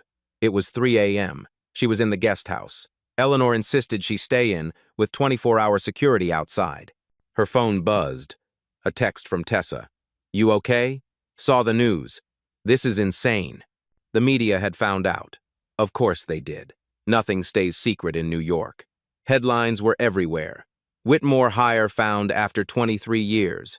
Baby Amara. Stolen or abandoned. Billionaire's lost granddaughter raised in foster care. Amara didn't respond. She couldn't find the words. Another text came through, from an unknown number. Stop asking questions. You survived once. Don't test your luck. Her blood went cold. She screenshotted it and forwarded it to Detective Costa, but fear settled in her chest like ice. Someone was watching. The next morning, the team gathered in Eleanor's conference room. Eleanor, Amara, Patrick, Detective Costa, Margaret Shen, and Dr. Okafor. Costa shared Thornton's testimony. The room listened in grim silence. The voicemail, Margaret spoke. A woman's voice, European accent. That's specific. Patrick pulled up files. Carolyn Whitmore, born Carolyn DuPont. Her father was French-American, her mother was Swiss. Carolyn spent summers in Geneva as a child. She has a slight accent when she's tired or angry. Eleanor's face hardened. Circumstantial. We need more. I'm working on it. Costa opened his laptop. Dr. Philip Grayson, the hospital administrator. Current address, Miami. I have a warrant being processed. How long? 48 hours. Too long. Eleanor stood. I want answers now. Patrick hesitated. There's something else. I've been digging into Thomas's finances from 2002. He made several large cash withdrawals from May through June, a total of $850,000. $100,000 to Thornton, $250,000 to Grayson, Margaret calculated. That leaves $500,000 unaccounted for or already paid to someone else. Dr. Okafor asked the question that hung in the air. Who? That afternoon, Amara returned to her Bronx apartment. She needed clothes, textbooks, her life before everything exploded. Security offered to accompany her. She refused. She needed space. Normalcy. A mistake. She climbed the stairs to her third-floor walk-up. The light was out again. The landlord never fixed anything. Her key turned in the lock. The door opened. The apartment was dark. She reached for the light switch. A hand grabbed her from behind and slammed her against the wall. A man's voice, low and cold. You need to stop asking questions. Amara's nursing training kicked in. She identified pressure points, weak spots. Her elbow drove back, connecting with his ribs. He grunted, his grip loosening. She spun and saw his face. Mid-40 seconds, a scar across his left eyebrow. Dead eyes. He pulled a knife. They said to make it look like a robbery. Amara's heart hammered. She was 3 feet from her door, 10 feet from the stairs. He lunged. She dropped and rolled. His knife hit the wall where she had been. She ran, scrambling down the stairs. He was behind her, his heavy footsteps getting closer. Second floor, first floor, lobby. She burst onto the street, screaming. People turned. The attacker stopped at the door, saw the witnesses, and vanished back inside. Amara collapsed on the sidewalk, shaking. A woman called 911. 2 hours later, at the police station, Detective Costa reviewed the security footage. The camera caught the attacker entering Amara's building. Facial recognition ran. Keith Mallory. Costa pulled up a file. A private security contractor who worked for corporate intimidation firms. Specialty: making problems disappear. Who hired him? Eleanor demanded. She had arrived within minutes of hearing about the attack. Whitmore Industry Security Division. Payment authorized 3 days ago. Patrick pulled up the approval code. His face went pale. Carolyn's digital signature. Eleanor's rage was quiet, controlled, deadly. Arrest her. Now. We're working on it, Costa said. But Mallory has disappeared. Without him, it's harder to prove. His phone rang. He answered, listened, and his face changed. Keith Mallory was found dead in his apartment an hour ago. Single gunshot. Apparent suicide. The room went silent. That's not suicide, Patrick said what everyone was thinking. That's tying up loose ends. Amara sat in the corner, processing. Someone tried to kill her, then killed the killer to cover the tracks. Eleanor sat beside her and took her hand. You're staying at the estate. No arguments. Amara didn't argue. She couldn't. That night, Detective Costa's phone rang. An unknown number. Detective Costa. A man's voice, old and weak. My name is Father Michael Reyes. I'm a priest in hospice care at Mount Sinai. I've been following the Whitmore case in the news. How can I help you, Father? It's what I can help you with. The priest coughed. I'm dying. Heart failure. Weeks left. Maybe days. I need to speak with Mrs. Whitmore. It's about Thomas, her nephew. Costa sat up straight. What about Thomas? He came to confession in 2019, days before he died. He was tormented, couldn't find peace. Father, the seal of confession. Thomas asked me to break it if the truth ever came out. He gave me written permission, signed and notarized. The priest's breathing labored. He told me what he did, all of it, but he wasn't the one who planned it. Costa's pulse quickened. Who planned it? Someone Victoria trusted. Someone she loved like a sister. The priest paused. He gave me a name, Dr. Naomi Carter. The world stopped. Victoria's best friend. Costa could barely speak. Thomas said she came to him in May 2002, told him the baby would ruin both their lives, told him they could make it disappear. She had connections at the hospital. She had a plan. Costa stood, pacing. Why would Naomi Carter want Victoria's baby gone? Money, debts, desperation. Father Reyes coughed again, harder. Thomas said Naomi was the one who arranged everything, paid everyone, threatened everyone. He just provided the money and looked the other way. Sometimes the touching stories we hear about friendship hide the darkest betrayals, because the people closest to us know exactly how to destroy us. The name dropped like a bomb. Dr. Naomi Carter, Victoria's best friend, maid of honor at her wedding. The woman who held Eleanor's hand at the funeral. Detective Costa pulled up files. Within minutes, her life spread across his screen. Naomi Carter, now 46, a psychiatrist with a private practice on Manhattan's Upper East Side. Successful, wealthy, respected. But 2002 told a different story. Columbia University roommates, Victoria and Naomi, from 1998 to 2002, inseparable. Every photo showed them laughing, arms linked, sisters by choice, until money destroyed everything. Costa dug deeper. In January 2001, Naomi married Marcus Carter, a hedge fund manager worth $40 million. By March 2001, Marcus had filed for divorce. The cause: infidelity his. His new girlfriend was Patricia Lowe, 26, a former assistant. The divorce was brutal. Marcus's lawyers argued Naomi contributed nothing to his wealth. A prenuptial agreement gave her a minimal settlement of $200,000. That was it. Naomi fought back. Victoria testified as a character witness, speaking about Naomi's support during Marcus's business ventures, her sacrifices. It didn't matter. The judge sided with Marcus. In January 2002, the divorce was finalized. Naomi got $200,000 and crushing legal debt. But here's where it got interesting. In April 2002, 2 months before Victoria died, Victoria co-signed a loan for Naomi for $2 million, using Whitmore Foundation funds as collateral. Eleanor never knew. She forged my signature. Eleanor's voice shook with rage. That loan was never authorized, Margaret Shen confirmed. If Victoria died and her heir was eliminated, the loan would be written off as an estate loss. Naomi keeps the money. No one asks questions. Patrick pulled up more records. On June 26, 2002, Marcus Carter died. A boating accident in the Hamptons. The investigation ruled it accidental. He was drinking, fell overboard, and drowned. 2 weeks after Victoria died. Dr. Okafor noted, Patricia Lowe contested the will. Marcus had promised to change it, but without proof, and with Naomi as the previous beneficiary, the courts awarded Naomi the full estate through a legal loophole. Costa did the math. $45 million from Marcus, $2 million from Victoria, all within 1 month. And all she needed was for Victoria and the baby to disappear. Amara's voice was hollow. The pieces fit. Perfect. Terrible. True. Detective Costa made a call. Dr. Naomi Carter? This is Detective Raymond Costa, NYPD. I'd like to ask you some questions about Victoria Whitmore. Silence on the line. Then, I heard about Amara. It's wonderful. Eleanor must be overjoyed. Her voice was smooth, practiced, but there was something underneath.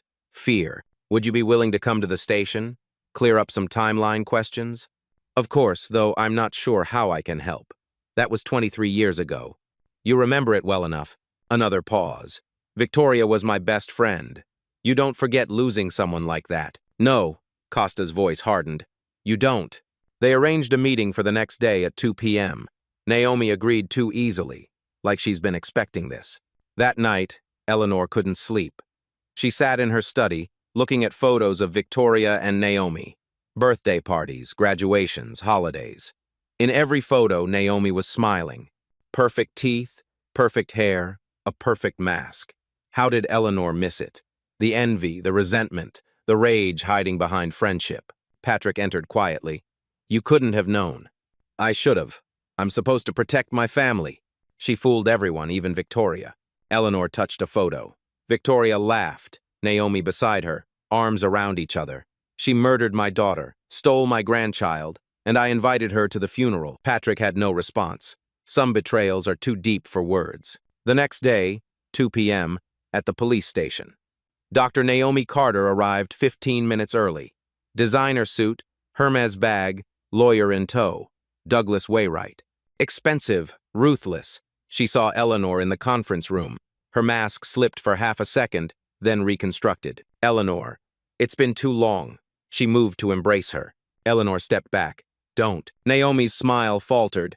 She sat, Wainwright beside her. Detective Costa, Patrick, Dr. Okafor, and Margaret Shen filled the room. Recording equipment was running. Dr. Carter, thank you for coming, Costa began. We're investigating the events surrounding Victoria Whitmore's death, specifically the disappearance of her baby. I thought the baby died. Naomi's voice was careful. The baby is alive, sitting right there. Costa gestured to Amara. Naomi looked, really looked. Her face didn't change, but her hands gripped her bag tighter. How wonderful. You must be thrilled, Eleanor. Eleanor said nothing, just stared, dissecting her. Costa continued. We have testimony placing you at Roosevelt Medical Center the night Victoria died. Of course I was there. Victoria was my best friend. We have financial records showing Victoria co-signed a $2 million loan for you in April 2002. Naomi didn't blink. Victoria was generous. She helped me through a difficult divorce. We have phone records. Costa slid papers across the table. 17 calls between you and Dr. Philip Grayson in the week before Victoria died. Why were you calling the hospital administrator? I don't recall. That was 23 years ago. We have testimony from Dr. Gerald Thornton. He says a woman with a European accent gave instructions to falsify the stillbirth certificate. Naomi's lawyer leaned in. My client doesn't have to respond to hearsay. We have a voicemail. Costa played it. The audio was old, scratchy, but clear enough. A woman's voice. Tell Grayson it's done. Naomi's face remained neutral, but a vein pulsed in her neck. That could be anyone. We have witness testimony, Costa pressed. Linda Hartwell, the surgical nurse. She saw Dr. Thornton hand a blanket-wrapped bundle to a woman in a red coat in the parking garage, level B, on June 15, 2002. Thousands of women own red coats. We have testimony from Thomas Whitmore, given to Father Michael Reyes on his deathbed. Costa played the recording. Father Reyes's voice, weak but clear. Thomas confessed everything. He said Naomi Carter came to him in May 2002, told him Victoria's baby would ruin both their lives. She had a plan, contacts at the hospital. All Thomas had to do was provide the money and stay quiet. The room went silent. Naomi's mask cracked, just slightly. Thomas was dying, delirious. This is inadmissible. Actually, Margaret Shen said. Thomas signed a notarized statement giving Father Reyes permission to break the seal of confession if the truth emerged. It's admissible. Wainwright whispered urgently to Naomi. She shook her head. Costa leaned forward. Your ex-husband, Marcus, died 2 weeks after Victoria, a boating accident. We reopened that investigation. We found a witness, a boat mechanic, Carl Jennings. He was paid $50,000 to tamper with the safety equipment. He slid a photo across the table. Jennings, signing a sworn statement. He identified you as the woman who hired him. Naomi's breathing quickened. This is a setup. You're trying to frame me because you need someone to blame. We have bank records, Patrick spoke now. 3 cash withdrawals from your account in May 2002, totaling $150,000 the same week Thornton and Grayson were paid. Circumstantial. We have a motive, Eleanor finally spoke, her voice like ice. You were drowning in debt. Victoria had everything you wanted, and her baby stood between you and $45 million. Naomi's eyes flashed with rage, pure and unfiltered. You have nothing. Speculation and coincidence. We have enough to arrest you. Detective Costa stood. Dr. Naomi Carter, you're under arrest for conspiracy to commit kidnapping, fraud, and conspiracy to commit murder. Wainwright shot to his feet. This is outrageous. You'll be hearing from... But something broke in Naomi. 23 years of pretending, of hiding, of fear. It shattered. She stood, pushing Wainwright aside. You want the truth? Her voice rose. Fine. Yes, I did it, all of it. Wainwright grabbed her arm. Naomi, stop talking. She shook him off, her composure exploding. Victoria had everything. Money, family, love. And she was going to waste it playing Mother Teresa. That baby would have inherited billions while I had nothing. Eleanor stood, her hands shaking with rage. So, yes. Naomi was screaming now. I convinced Thomas to help me. Yes. I paid Grayson and Thornton. Yes. I told them to abandon the baby because I couldn't risk her growing up and asking questions. Amara couldn't breathe, couldn't process. And yes, I had Marcus killed. He owed me that money after what he did, after he humiliated me, after he threw me away for some 6-year-old. Wainwright looked like he wanted to disappear. You want to know the worst part? Naomi laughed, a bitter, broken sound. I'm not sorry. Victoria was naive. Thomas was weak. They both deserved what happened. She looked at Amara, her eyes cold. You survived. You're fine. You're about to inherit billions. So what's the problem? The room was silent, stunned. Eleanor stepped forward, her voice quiet, devastating. The problem, Naomi, is that you're going to spend the rest of your life in prison, knowing all your scheming achieved nothing but your own destruction. Security entered, handcuffing Naomi. As they led her away, she was still screaming. Victoria didn't deserve that fortune. She was going to waste it. I was smarter. I deserved it. The door closed. Silence crashed down. Amara realized she was crying. Eleanor's arm wrapped around her. These are the stories that remind us that evil doesn't always wear a mask. Sometimes it wears the face of a friend. 3 days later, at the Manhattan Criminal Courthouse, the media circus was deafening. Cameras flashed. Protesters held signs. Justice for Amara. How many others were stolen? Eleanor and Amara arrived, surrounded by security. Inside, the courtroom was packed, standing room only. Dr. Naomi Carter sat at the defense table in an orange jumpsuit. No makeup. The mask was completely gone. Douglas Wainwright sat beside her, looking like he'd aged 10 years. Carolyn Whitmore sat separately with her own legal team, facing accessory and conspiracy charges. Judge Ramona Torres entered. 64, with 2 decades on the bench and 0 tolerance for games. All rise. Assistant District Attorney James Wu stood. Your Honor, The people will demonstrate that Dr. Naomi Carter orchestrated a conspiracy spanning 23 years, involving kidnapping, fraud, and murder. He laid out the case, the DNA evidence, financial records, and testimony. Linda Hartwell took the stand first. At 71, she was nervous but determined. The baby didn't die. She was healthy, crying, perfect. Wu guided her. What happened next? Dr. Thornton took her, told us to document stillbirth, said it was a family request. What did you witness 3 days later? I saw Dr. Thornton in the parking garage with a woman. Dark hair, red coat, expensive. He handed her something wrapped in a blanket. Wu showed a photo of Naomi Carter from 2002. Could this be the woman? The build matches. The height. The confidence. Wainwright's cross-examination tried to poke holes. Linda didn't budge. Dr. Gerald Thornton testified next, granted immunity. He looked broken. I falsified the stillbirth certificate. I was paid $100,000. Instructions came through burner phones, cash drops. Did you ever hear a name? Once. A voicemail. A woman said, "Tell Grayson it's done." Described the voice. Educated. Cold. A slight European accent. Wu played the recording, then submitted a voice analysis. A 92% match to Dr. Carter's voice. The courtroom murmured. Carl Jennings, the boat mechanic, testified. A guilty conscience. She paid me $50,000 to tamper with Marcus Carter's boat, the safety equipment. To make it look accidental, who paid you? Dr. Naomi Carter. I met her at a marina. She told me exactly what to do. Wu showed surveillance footage of Jennings meeting Naomi in May 2002. It was her, no question. Father Michael Reyes appeared via video link from hospice, an oxygen tube in his nose. He had weeks left. Thomas Whitmore confessed in June 2019, days before he died. What did he confess about the baby? How Naomi Carter convinced him it was necessary that the baby would destroy their inheritances. Who orchestrated it? Naomi. All of it. She had hospital connections, arranged the payments. Thomas just provided the money.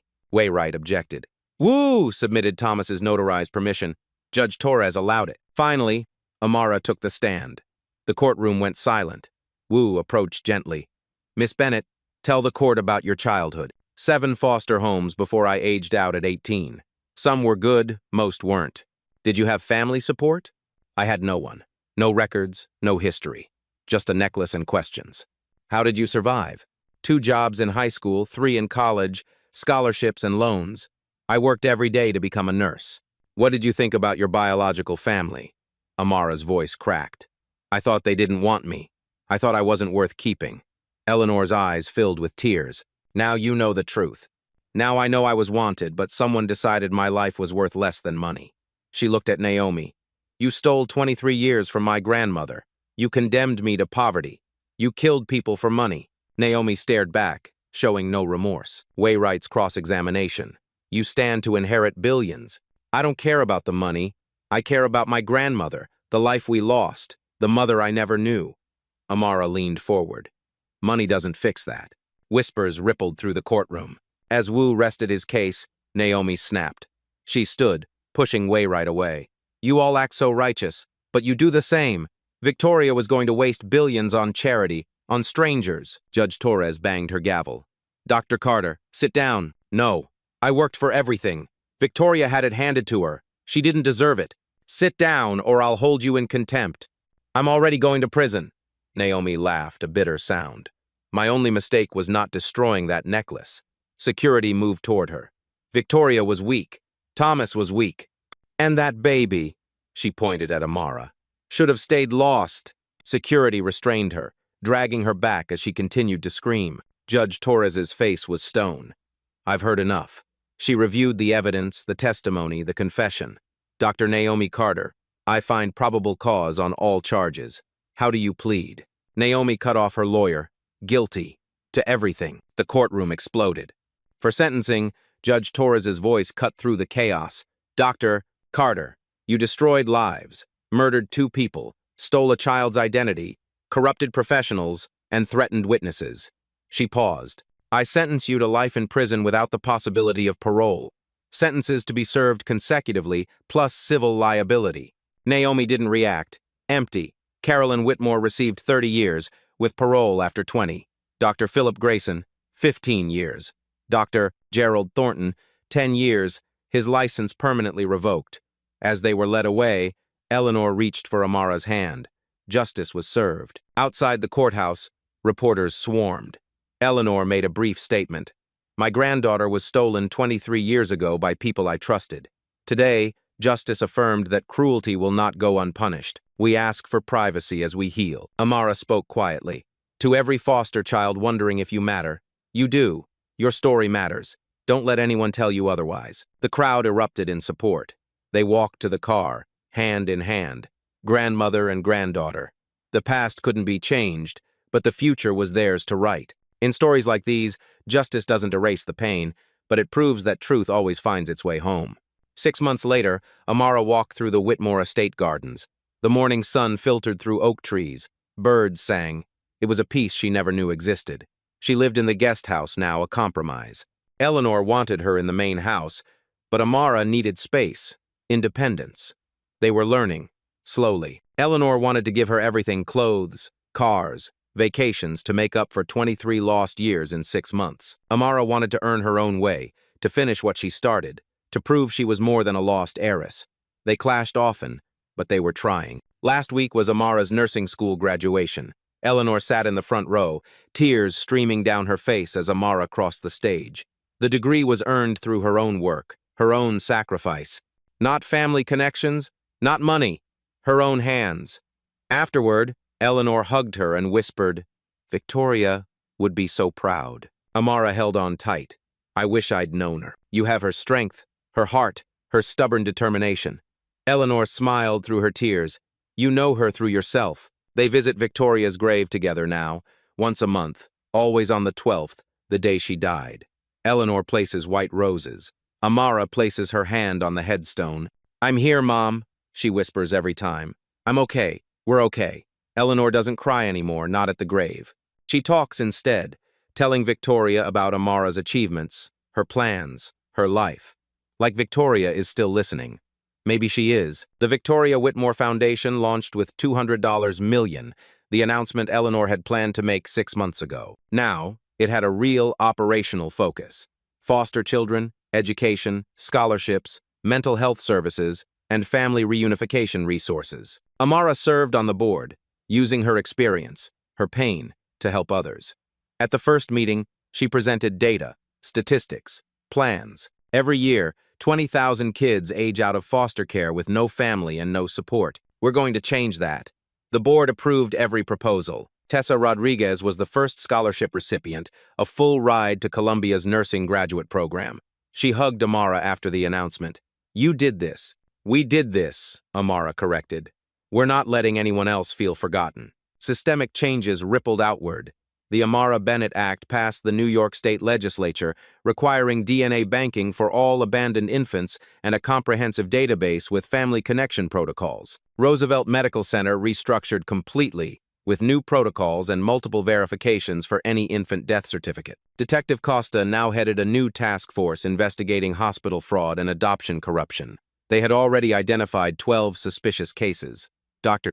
Okafor published a book, Stolen Childhoods: How Medical Corruption Destroys Families, now required reading in medical ethics programs nationwide. Change was happening because of Amara's story. The civil lawsuit settled. $45 million from Naomi's estate, Roosevelt Medical Center, and the co-conspirators. Amara's portion was $30 million. She donated every penny to foster care reform, medical oversight programs, and legal aid for family reunification. "I don't need guilt money," she told reporters. "I need to make sure this never happens again." Eleanor watched the press conference, pride overwhelming her. 1 year after the gala, Amara worked her first shift as a registered nurse at Roosevelt Medical Center, in the NICU. Eleanor had argued against it. "Too many painful memories, too much trauma," Amara insisted. "This is where Mom died, where I was stolen. But it's also where sick babies get saved every day. I want to be part of the healing." She tended to a premature infant, monitoring vitals, adjusting IVs, and speaking softly to terrified parents. During her lunch break, Eleanor visited, bringing homemade sandwiches, only slightly burnt. They ate in the cafeteria, surrounded by chaos, beeping machines, and rushing staff. It felt normal. Not perfect, not without pain, but real. Amara touched her necklace, now accompanied by a compass rose bracelet Eleanor had given her, inscribed with both their names. "You know what's funny?" Amara said. "What?" "I spent my whole life feeling lost, like I didn't belong anywhere." She looked at Eleanor. "Now I realize I was never lost, just stolen, and you never stopped looking." Eleanor's eyes filled. "I didn't know I was looking, but my heart knew something was missing." They sat in silence, comfortable, complete. Amara Bennett was abandoned as an infant, labeled unwanted, and told by society she didn't matter. For 23 years, she fought to survive in a world that had discarded her. But a single necklace, a mother's final gift, became the thread that unraveled a conspiracy, restored a family, and exposed corruption. The villains are behind bars. The system is changing. Justice prevailed. But the real victory? Eleanor finally hearing someone call her grandma. Amara understanding she was never unwanted, she was stolen. The lesson from this story is that our past does not define our future. Amara's life began with abandonment and hardship, yet her resilience, determination, and fight for the truth allowed her to not only reclaim her own story, but to change the system for countless others. It teaches us that truth, no matter how deeply buried, has the power to heal, and that the fight for justice is always worth it. Have you ever wondered what secrets your family holds? What injustices hide behind closed doors? In a world that tells us to move on, to forget, Amara reminds us that truth is worth fighting for, and love always finds its way home. If this story touched your heart, share it. Comment below about your own journey of discovery or overcoming impossible odds, and subscribe to hear more touching stories about real people.